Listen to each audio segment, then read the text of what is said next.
Hello everyone. Today we will discuss outsourcing of services. In last video we discussed about meaning of outsourcing. Outsourcing means कि setting a business task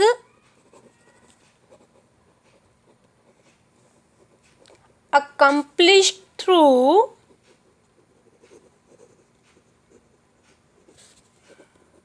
an outside agency.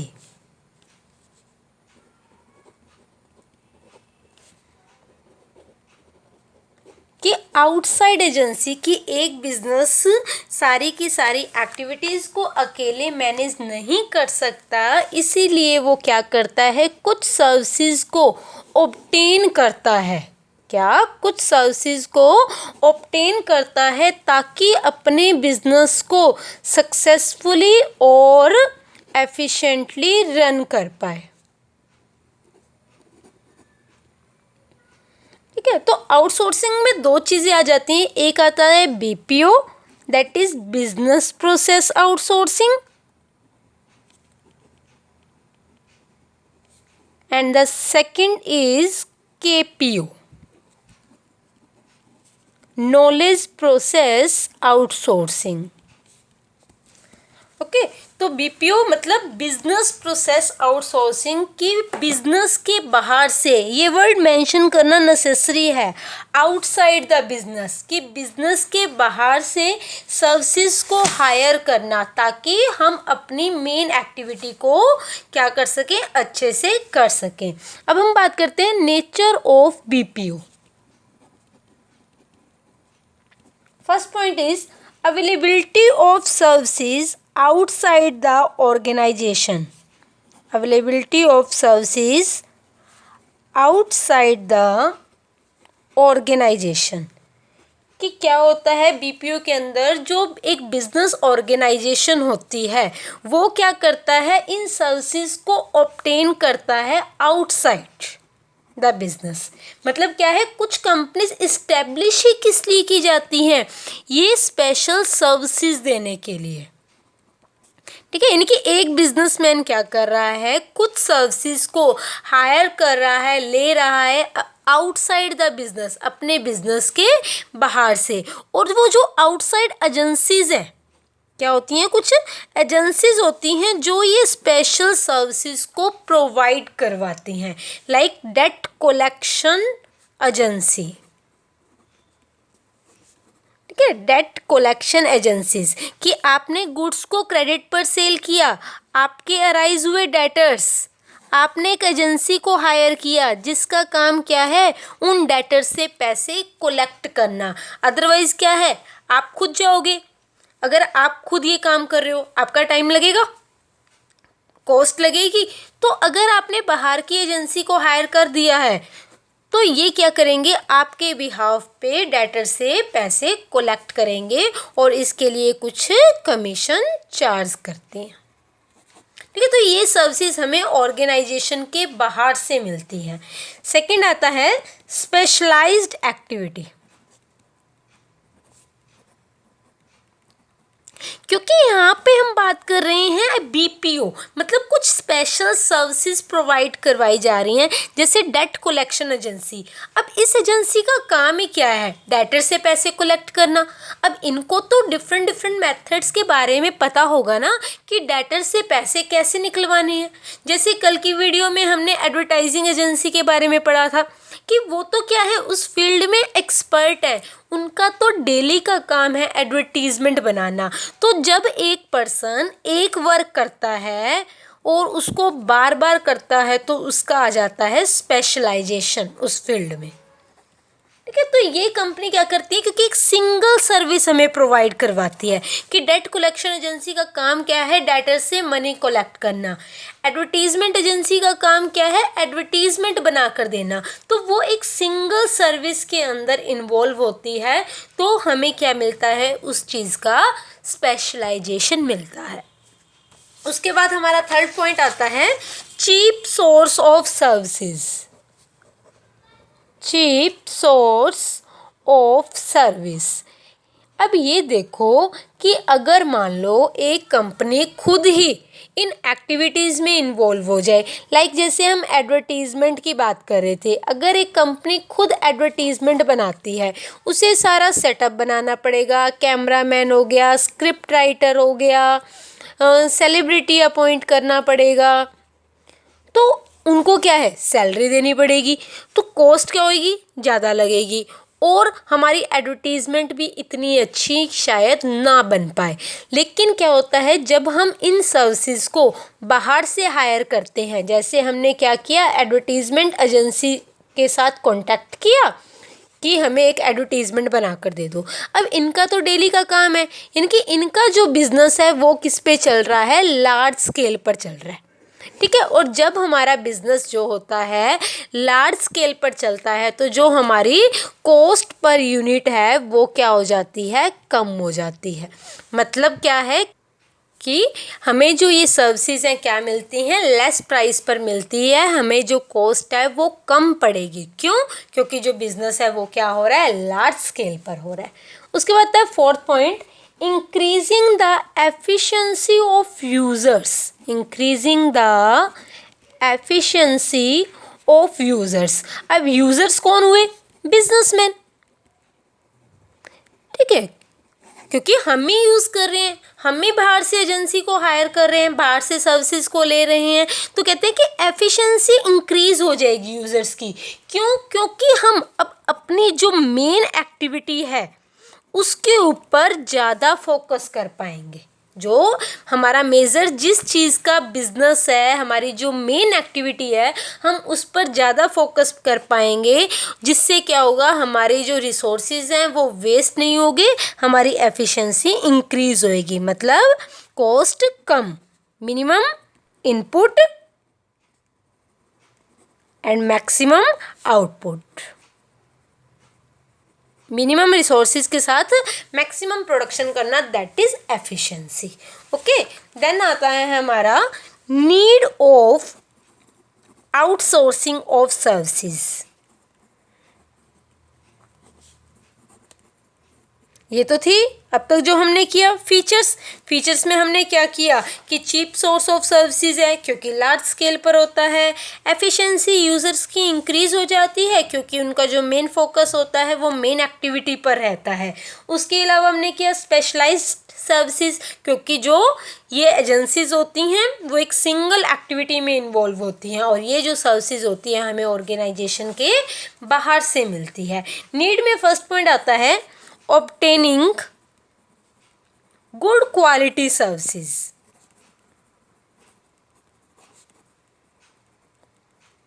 कि कहते हैं कि outsourcing की need क्यों है, क्योंकि जो एक सिंगल कंपनी होती है वो सारी की सारी एक्टिविटीज़ अकेले मैनेज नहीं कर सकती। एक सिंगल कंपनी सारी की सारी एक्टिविटीज़ को अकेले मैनेज नहीं कर सकती प्रॉपर वे में। मतलब पॉसिबिलिटी जो होती है क्वालिटी की वो क्या होती है, मतलब अच्छी क्वालिटी के चांसेस कम होते हैं।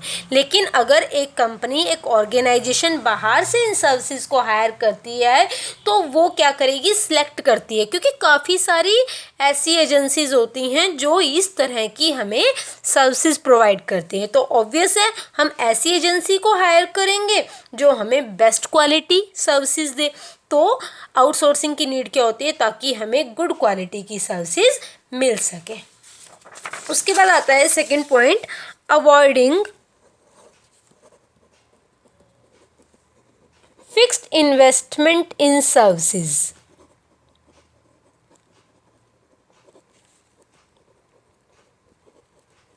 कहते हैं अगर एक कंपनी बाहर से सर्विसेज को हायर करती है तो उसे फिक्स्ड इन्वेस्टमेंट में कम इन्वेस्ट करना पड़ेगा। मतलब उसके जो परमानेंट चार्जेस हैं, लाइक अगर हम एडवर्टीज़मेंट की बात करें तो प्रॉपर स्पेस होना चाहिए, जो भी इंस्ट्रूमेंट टूल्स वगैरह चाहिए।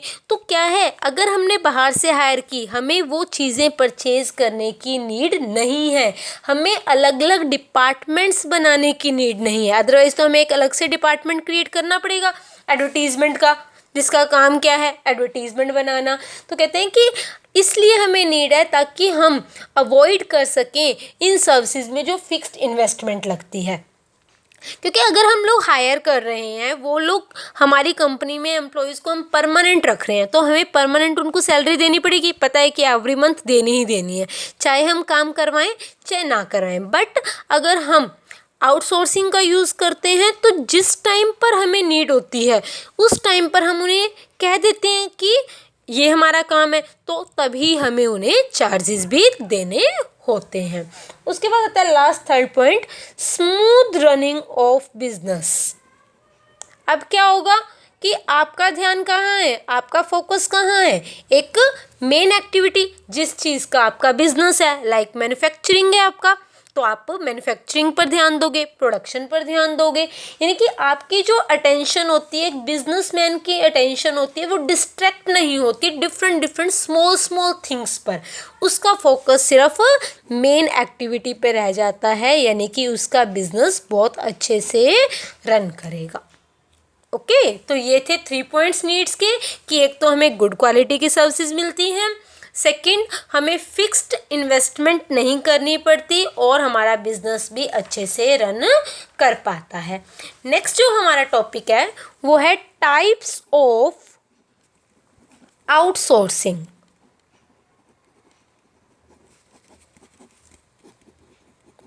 कि बीपीओ के अंदर क्या क्या आ जाता है। फर्स्ट आता है फाइनेंशियल सर्विसेज।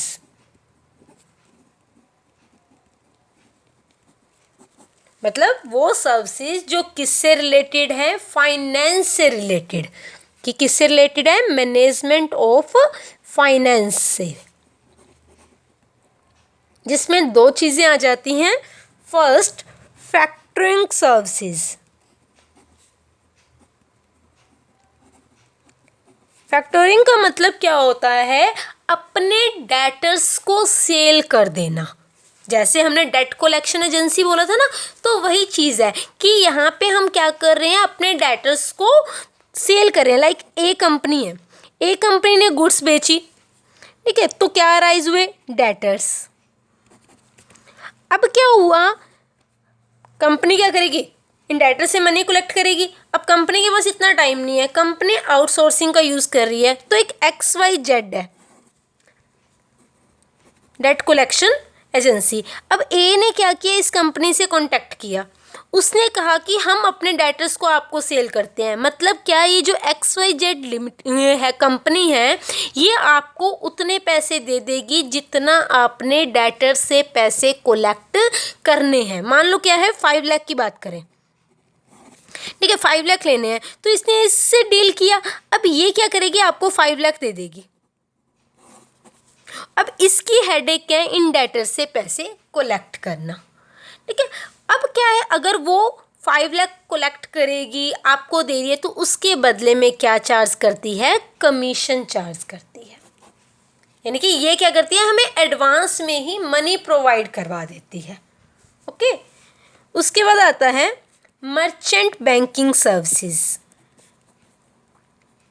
अब ये देखो, जब एक कंपनी स्टार्ट की जाती है तो ऑब्वियस है सबसे पहले कैपिटल होती है। कैपिटल को हम क्या करते हैं, स्मॉल पार्ट्स में डिवाइड करते हैं, और ईच पार्ट क्या होता है? शेयर होता है। ये चीज़ आपको बताई हुई है। तो कहते हैं कि जब एक कंपनी शेयर इशू करती है तो उसे प्रोस्पेक्टस बनाना होता है। प्रोस्पेक्टस एक तरह की एडवर्टीजमेंट होती है जिसमें कंपनी की सारी इन्फॉर्मेशन होती है। जैसे कॉलेज का भी क्या होता है, प्रोस्पेक्टस होता है, जिसमें आपको कॉलेज की सारी इन्फॉर्मेशन मिलेगी कि फैकल्टी मेंबर कौन कौन से हैं, कोर्सेज कौन कौन से हैं, फीस स्ट्रक्चर क्या है, कौन कौन सी एक्टिविटीज़ करवाई जाती हैं, एम क्या है, विज़न, मिशन, ये सब चीज़ें मेंशन होती है। तो प्रोस्पेक्टस के अंदर कुछ मटेरियल राइट किया होता है, ठीक है। तो वो मटेरियल भी कैसा होना चाहिए? जो रिटन फॉर्म में होगा वो भी तो क्या है, अट्रैक्टिव सा होना चाहिए। ऐसी लैंग्वेज होनी चाहिए कि सामने वाला इन्फ्लुएंस हो जाए। तो प्रोस्पेक्टस प्रिपेयर करना, मतलब उसका सब्जेक्ट मैटर कैसा होना चाहिए। उसके बाद क्या होता है, एप्लीकेशन फॉर्म्स वगैरह। तो डिफरेंट एक्टिविटीज़ हो जाती हैं। ब्रोकर को सिलेक्ट करना हो गया, अपॉइंट करना हो गया। तो ये सारा काम अगर कंपनी करती है लाइक प्रोस्पेक्टस से रिलेटेड क्या मटेरियल होना चाहिए, क्या पब्लिश करें, प्रोस्पेक्टस इशू करवाना, तो वही चीज़ है, कंपनी का काम बढ़ जाएगा। तो कंपनी क्या करती है, इस काम के लिए बाहर की सर्विसेज को, बाहर की एजेंसी को हायर कर लेती है, जिसका काम ये क्या होता है, प्रोस्पेक्टस पे क्या मटेरियल होना चाहिए, प्रोस्पेक्टस इशू करना हो गया, अंडरराइटर्स ब्रोकर्स को अपॉइंट करना हो गया, तो ये सारी चीज़ें कौन प्रोवाइड करवाता है, मर्चेंट बैंक। ओके, उसके बाद आता है हमारे सेकंड मेन जो बीपीओ का टाइप है, वो है एडवर्टाइजिंग एजेंसी या फिर सर्विसेज। एडवर्टाइजिंग सर्विसेज मतलब जहाँ पे, क्योंकि ये देखो एक कंपनी का मेन मोटिव क्या होता है, प्रॉफिट को इंक्रीज करना। अब उसका प्रॉफिट कब इंक्रीज होगा, जब उसकी सेल इंक्रीज होगी। अब सेल कैसे इंक्रीज होगी, जब ज़्यादा से ज़्यादा कस्टमर आएंगे, और कस्टमर कैसे आएंगे, जब वो इन्फ्लुएंस होंगे। इन्फ्लुएंस किससे कर सकते हैं हम उनको, एडवर्टीजमेंट से। एडवर्टीजमेंट देख के तो कस्टमर क्या करता है, परचेज करता है, क्योंकि एडवर्टीजमेंट हमें क्या करती है, इन्फॉर्म करती है, परsuade करती है। तो अगर कंपनी, वही चीज़ जो पहले हमने डिस्कस किया ही है, कि अगर कंपनी खुद एडवर्टीजमेंट बनाएगी तो उसे बहुत सारी इन्वेस्टमेंट करनी पड़ेगी, जो भी पर्सनस हैं, एम्प्लॉयज़ हैं, उनको अपॉइंट करना पड़ेगा, तो उनकी कॉस्ट क्या हो जाएगी, इंक्रीज़ हो जाएगी, और मे बी क्वालिटी वाइज भी वो एडवर्टीजमेंट इतनी भी अच्छी ना हो। तो हम क्या करते हैं, एडवर्टाइजिंग एजेंसी, एडवर्टाइजिंग सर्विसेज ले लेते हैं बाहर की किसी ऑर्गेनाइजेशन से, जो हमें क्या करती है, less cost per best advertisement बनाकर देती है। ठीक है, यानी कि अब हमारा काम क्या है, अपनी मेन एक्टिविटी पर फोकस करना, क्योंकि हमारी जो एडवर्टीजमेंट का काम है वो हमने क्या किया, बाहर की एजेंसी को दे दिया, वो क्या कर रही है, हमारे बिहाफ पे एडवर्टीजमेंट बना रही है। उसके बाद है कोरियर सर्विसेज। अब ये देखो, एक ऑर्गेनाइजेशन में काफ़ी सारी पोस्ट होती हैं, लेटर्स होते हैं, डॉक्यूमेंट हो गए, पार्सल्स हो गए, ये सब क्या होते हैं, जो भी लाइक पोस्टल डिपार्टमेंट होता है, पहले के टाइम में बहुत ज़्यादा यूज़ होता था। तो एक पर्सन वहाँ पे पोस्ट ऑफिस में जाएगा, वहाँ से कलेक्ट करेगा, वहाँ पे सेंड करेगा। बट अब क्या होता है, एक अलग से हम क्या करते हैं, एजेंसी को हायर करते हैं, जो कि हमें कुरियर सर्विसेज प्रोवाइड करवाएगी। जो इंडिविजुअल्स होते हैं कुछ, हमें वो ये सर्विसेज प्रोवाइड करवाते हैं। ये क्या करेंगे, खुद कंपनी के पास आएंगे, वहाँ से कंपनीज़ की जो भी मेल वगैरह, क्योंकि आज के टाइम में जैसे इंटरनेट शॉपिंग की हम बात करते हैं, हम ई बिज़नेस की बात कर रहे हैं, ठीक है, तो क्या होती है, कंपनीज़ की मेल आती रहती है कस्टमर के पास। कंपनी टाइम टू टाइम अपनी मेल भेजती रहती है, लोगों को जो भी नया प्रोडक्ट होता है उसके बारे में बताती रहती है कि ये हमारा नया प्रोडक्ट लॉन्च हुआ है। मतलब एक तरह की एडवर्टीजमेंट करना भी हो गया इसके अंदर, ये कह सकते हैं, या फिर जो भी लोग ऑर्डर वगैरह करते हैं। तो कहते हैं कि आज के टाइम में अब क्या किया कि कंपनी क्या करती है, बाहर की एजेंसी को हायर किया, यानी कि वो इंडिविजुअल क्या करेगा, कंपनी से मेल को कलेक्ट करेगा, आगे कस्टमर को मेल सेंड करेगा, और फिर मेल का जो रिस्पॉन्स आएगा वो कंपनी को बताएगा। यानी कि कंपनी को खुद से काम करने की नीड नहीं है, कंपनी को अलग से एक पोस्टल डिपार्टमेंट क्रिएट करने की नीड नहीं होती। उसके बाद आता है फोर्थ, कस्टमर सपोर्ट सर्विसेज। आज के टाइम में क्या है, कस्टमर गॉड है, वो किंग है मार्केट का। ठीक है, अगर कस्टमर सेटिस्फाई नहीं है तो हमारा बिजनेस सरवाइव नहीं कर सकता। अगर कस्टमर सेटिस्फाई नहीं है तो हमारा बिजनेस सरवाइव नहीं कर सकता। अब कस्टमर कब सेटिस्फाई होता है, जब हम उसको आफ्टर सेल सर्विसेज देते हैं। क्या देते हैं, after sale services, like repair हो गया, गारंटी होगी, वारंटी होगी। जब हम क्या है, अपने कस्टमर को ये सारी फैसिलिटी देते हैं, तो ही कस्टमर क्या करेगा, हमारी कंपनी से दोबारा प्रोडक्ट परचेज करेगा। Like grievance cell, call centres वगैरह, या आप लोगों ने देखा होगा किसी प्रोडक्ट के पीछे टोल फ्री नंबर लिखा होता है, जो क्या करते हैं, आपकी क्वेरीज को लेते हैं। अब क्या होता है कि अगर कंपनी खुद ये चीज़ हैंडल कर रही है तो कंपनी का टाइम बहुत वेस्ट होगा, क्योंकि अब इतनी सारे कस्टमर्स हैं। अगर कंपनी लार्ज स्केल की है, लाइक अगर हम रिलायंस की बात करें, एयरटेल की बात करें, आइडिया की बात करें, तो क्या होता है कि कस्टमर बहुत ज़्यादा आ जाते हैं, उनकी कंप्लेंट्स बहुत होती हैं। कंपनी खुद तो इतना फोकस नहीं कर पाएगी ना कि हर कस्टमर की कंप्लेंट को अटेंड कर सके। अगर नहीं अटेंड करती तो कस्टमर डिससेटिस्फाई हो जाएगा, वो हमारी कंपनी का प्रोडक्ट परचेज नहीं करेगा। तो कंपनी क्या करती है, कस्टमर सपोर्ट सर्विसेज बाहर की एजेंसी को हायर कर रही है, उनके साथ एक कॉन्टैक्ट कर रही है, एक कॉन्ट्रैक्ट में एंटर कर रही है कि वो जो कंपनीज हैं, वो जो एजेंसीज हैं, वो क्या करेंगी, कस्टमर की कंप्लेंट्स को हैंडल करेंगी कंपनी के बिहाफ पे, उनको आफ्टर सेल सर्विसेज प्रोवाइड करवाएंगी। यानी कि अब कंपनी का काम खत्म हो गया, हमने क्या किया, बाहर की एजेंसी को हायर कर लिया, जो क्या करेंगे, ये सारी सर्विसेज प्रोवाइड करवाएंगे। यानी कि कंपनी का मेन फोकस क्या हो जाता है, सिर्फ अपनी मेन एक्टिविटी पर, मैन्युफैक्चर करने पे हो जाता है। बाकी चीज़ों के लिए वो क्या कर लेती है, सर्विसेज को बाहर की एजेंसी को हायर कर लेती है, अगर उसे लगता है कि ये काम मेरे बस का नहीं है, मेरे लिए करना पॉसिबल नहीं है, इससे मेरा टाइम वेस्ट हो रहा है। तो ये थी बीपीओ के टाइप्स। लास्ट एक छोटा सा टॉपिक है केपीओ, मतलब knowledge process outsourcing.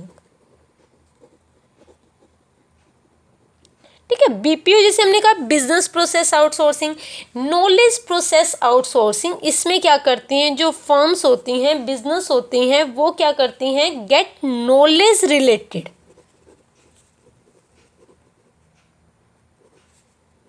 And information related work done from an outside firm। कि फर्म क्या कर रही है, बिजनेस क्या कर रही है, कि वर्क ले रही है आउटसाइड द फर्म। वही चीज़ है तो क्या है, आउटसोर्सिंग ना, तो ऑर्गेनाइजेशन के बाहर से नॉलेज से रिलेटेड वर्क, ठीक है, इंफॉर्मेशन से रिलेटेड वर्क, यानी कि दूसरे लोगों की नॉलेज को यूज़ करना, वो किस में आ जाता है, केपीओ में। कि जब हमें लगता है कि हमें दूसरे लोगों की नॉलेज को लेना है, दूसरे लोगों से एडवाइस लेनी है, लाइक लीगल सर्विसेज, कि अगर कंपनी के पास कोई भी अपना एडवोकेट नहीं है, या फिर कंपनी को ये लगता है कि अगर मैं किसी एडवोकेट को अपॉइंट करता हूँ तो मुझे एक तो उसको रेगुलर सैलरी देनी पड़ेगी, प्लस उसके पास शायद इतना एक्सपीरियंस नहीं होगा क्योंकि वो एक पर्टिकुलर कंपनी में काम कर रहा है। लेकिन अगर वो बाहर की एजेंसी को हायर करता है, जो एजेंसी क्या करती है, डेली के डिफरेंट जो भी केसेस होते हैं उनको देखती है, उसका एक्सपीरियंस भी ज़्यादा होता है, तो जिस टाइम कंपनी को नीड होगी वो क्या कर लेती है, बाहर से एक एजेंसी को हायर करती है, वहाँ से सर्विसेज ले लेती है। इसी तरह क्या होता है, ट्रेनिंग एंड कंसल्टेंसी सर्विसेज, कि कोई भी दिक्कत आ गई, कोई भी प्रॉब्लम आ गई कंपनी में, अब किसी से कंसल्ट करना है, मतलब कंपनी को ये लग रहा है कि मैं कौन सा डिसीजन लूँ, ये वाला लूँ या वो वाला लूँ, तो कंपनी क्या करती है, कुछ एजेंसीज होती है, कंसल्टेंसी एजेंसीज, उन एजेंसी से कांटेक्ट करती है, कंसल्ट करती है, क्योंकि उनका काम ही क्या है, एडवाइस देना। ठीक है, तो वो क्या करते हैं, बेस्ट एडवाइस देते हैं, बताते हैं कि आपको किस ऑप्शन को सिलेक्ट करना चाहिए। इसी तरह एक ऑर्गेनाइजेशन में एम्प्लॉयज़ को टाइम टू टाइम वर्क सिखाया जाता है, ट्रेनिंग दी जाती है। अगर वही है, कंपनी खुद ये काम करती है, कंपनी का टाइम वेस्ट, कॉस्ट ज़्यादा, क्योंकि पूरा ट्रेनिंग सेटअप करने पड़ेगा, ट्रेनिंग सेंटर बनाने पड़ेंगे।